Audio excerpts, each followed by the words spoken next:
बुद्ध की रुचि फिलॉसफी में दरअसल है नहीं, बुद्ध की रुचि समाज का कल्याण करने में है, समाज को बेहतर बनाने में है, सोसाइटी को ऐसा बनाने में है जिसमें किसी को दुख ना रहे। उनकी बुनियादी चिंता है कि सबके दुख कैसे खत्म कर दूं। दुख खत्म करने हैं तो कई लोग सवाल भी पूछेंगे। आपको ये भी समझना होगा कि दुख होता क्या है, दुख खत्म करने का तरीका क्या है। इन सब के जवाब देने के लिए, या कम से कम खुद को इनका जवाब देने के लिए एक फिलॉसफी होनी चाहिए आपके पास। तो बुद्ध ने फिलॉसफी बना ली है अपनी काम भर की, लेकिन बुद्ध रात दिन उन प्रश्नों में उलझे रहें, यह उनका इंटरेस्ट नहीं है। मैं आपको चलते चलते एक बात बताऊं कि जो फिलॉसफी शब्द है वो बनता है दो शब्दों से, एक है फिलोस और एक सोफिया। वेस्टर्न फिलॉसफी बेसिकली इन दो शब्दों पर चलती है। सोफिया का मतलब होता है नॉलेज, विजडम, और फिलोस का मतलब होता है मोहब्बत, लव, प्रेम।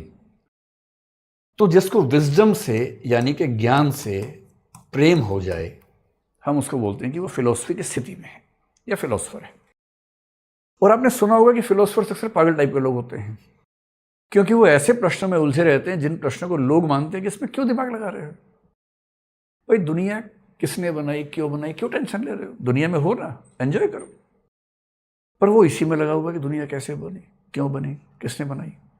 तो वो रात दिन ऐसे प्रश्नों में उलझा है जिन प्रश्नों को आम आदमी बोलता है कि मीनिंगलेस सवाल है, अनुपयोगी सवाल है।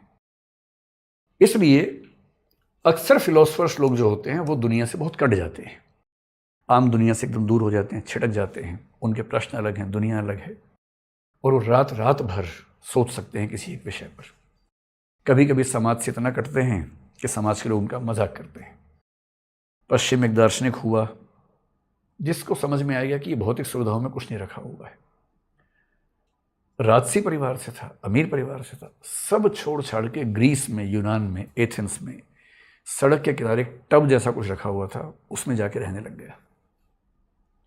और उसके पास कुल संपत्ति क्या थी? एक मग पानी पीने के लिए, बस।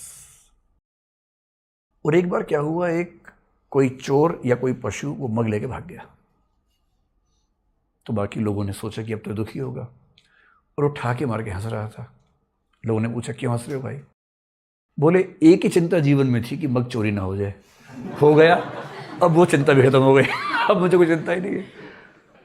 तो ये फिलोसफर टाइप के लोग होते हैं। और जिस व्यक्ति को रात दिन उन प्रश्नों में उलझना हो उसके लिए फिलोसफी ठीक है।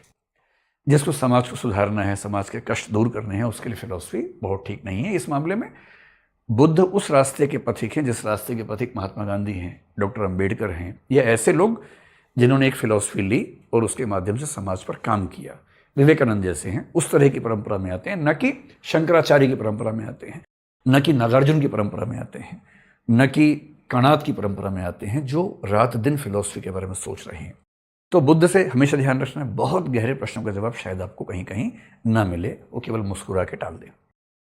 अब होता क्या था कि जब बुद्ध से लोग सवाल पूछते थे तो उनको बड़ी परेशानी होती थी, और बुद्ध ने एक उसूल बना लिया था कि जो भी प्रश्न समाज की परेशानियों को दूर करने में सहायक नहीं है उस पर अपनी एनर्जी और टाइम वेस्ट नहीं करना है। उपयोगितावादी दार्शनिक आप कह सकते हैं इस सेंस में, यूटिलिटेरियन फिलोसफर एक सेंस में। मैं ये नहीं कह रहा कि यूटिलिटेरियनिज्म में इनका नाम आता है, वो तो आना भी नहीं चाहिए, कि मैं उन्हीं प्रश्नों पर विचार करूंगा जिनकी यूटिलिटी है। और एक बहुत प्रसिद्ध उपमा है जिसका जिक्र मैं आगे भी करूंगा। बुद्ध ने एक बार कहा कि मान लो आप कहीं जा रहे हैं, रास्ते में आपको एक व्यक्ति दिखे घायल पड़ा हुआ, जिसको किसी ने तीर मार दिया है, शिकारी ने, व्याघ्र ने तीर मार दिया है, और वो तीर से छटपटा रहा है। आपकी जिम्मेदारी क्या है? तीर निकाल के उसकी दवाई करें, उसको राहत पहुंचाएं, और आप उसके पास जाके पूछ रहे हैं अरे किसने मारा?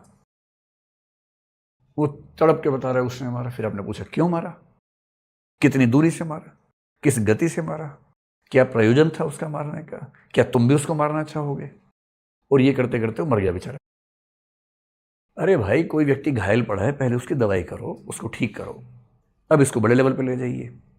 इंसानियत या मानव सभ्यता घायल है, मेरी जिम्मेदारी मानव सभ्यता के दुख दूर करना है, या इन उलझुल सवालों में उलझकर उसको मरने देना है, उसको परेशान होने देना है?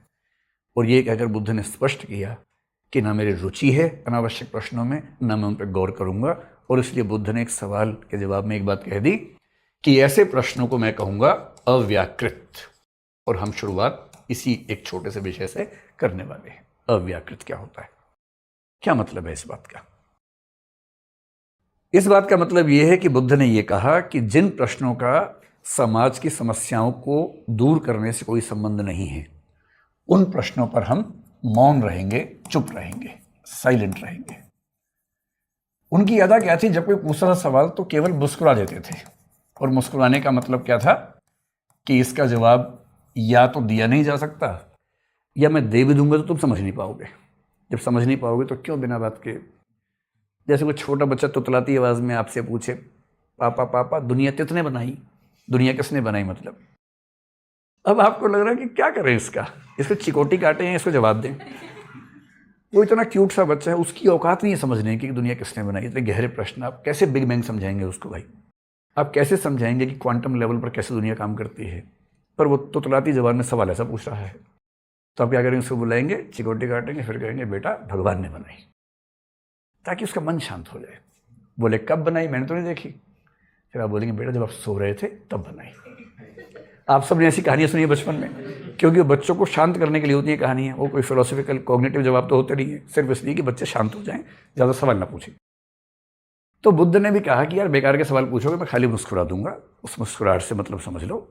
तो बुद्ध का मुस्कुराना एक बहुत ही इंटरेस्टिंग फिनोमेना है फिलोसफी में। तो ये प्रश्न, कितने प्रश्न हैं?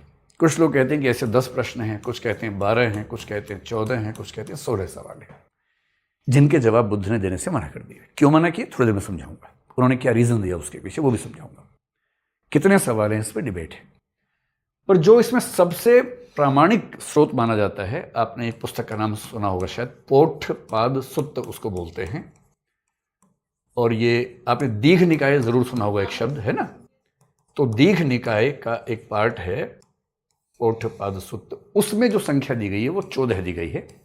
तो जनरली ये मान्यता है कि सबसे प्रामाणिक संख्या इनकी 14 मान लेनी चाहिए। हालांकि 10, 12, 14, 16 चलता है, 4-4 के सेट में चलता है, तो 4 के सेट में 16 होना चाहिए। लेकिन पहले, दूसरे और चौथे सेट में 4-4 सवाल हैं, तीसरे में 2 सवाल मान लिए जाते हैं।